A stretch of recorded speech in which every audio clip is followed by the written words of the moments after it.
I agree with the way he's doing it, because there's more testimony and more things I can produce later. And so he's aware of that, and we'll wait for it.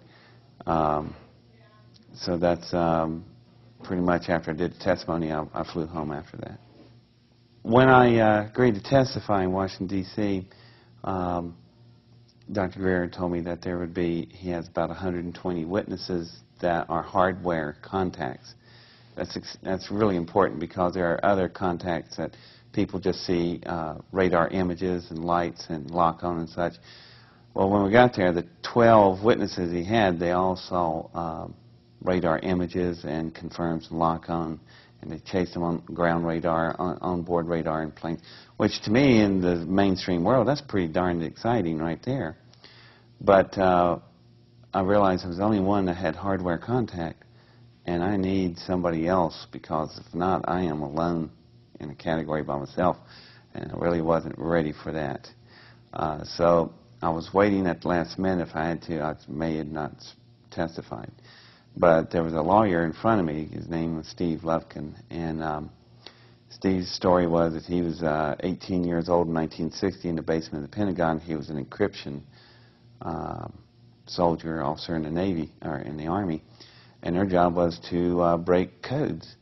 And his senior staff guy walked in, and Jay laid down 3 pieces of metal, and one of them was about a foot long, had writings and hieroglyphics on it. And they tried to decipher it, and they couldn't, because they didn't have a Rosetta Stone or anything to work with. So while he was saying that, I was going, oh, great. So I started writing all this stuff down.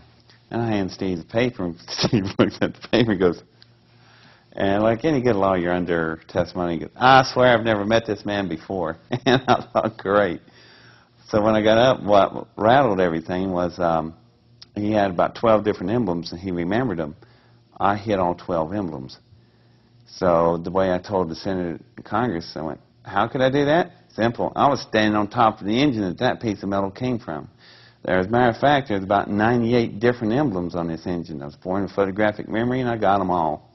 So if you'd like to see them, here they are. And they are interesting the way they were grouped in clusters, and they were on every single device that was a separate device. And I realized what they were actually. Not some great cosmic messages or anything.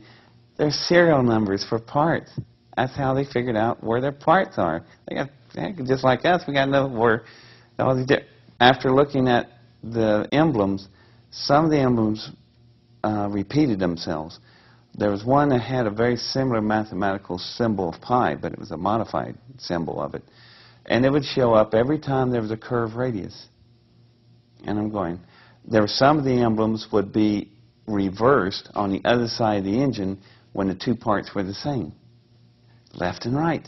And I'm going, that's all it is. No big, great cosmic message. It's serial numbers, just like we do on jet engines in the Navy. We group out our numbers. And but it would give you the alphabet of their language. So I was able to retain that. But also, I memorized how the engine was built. So let's build another one.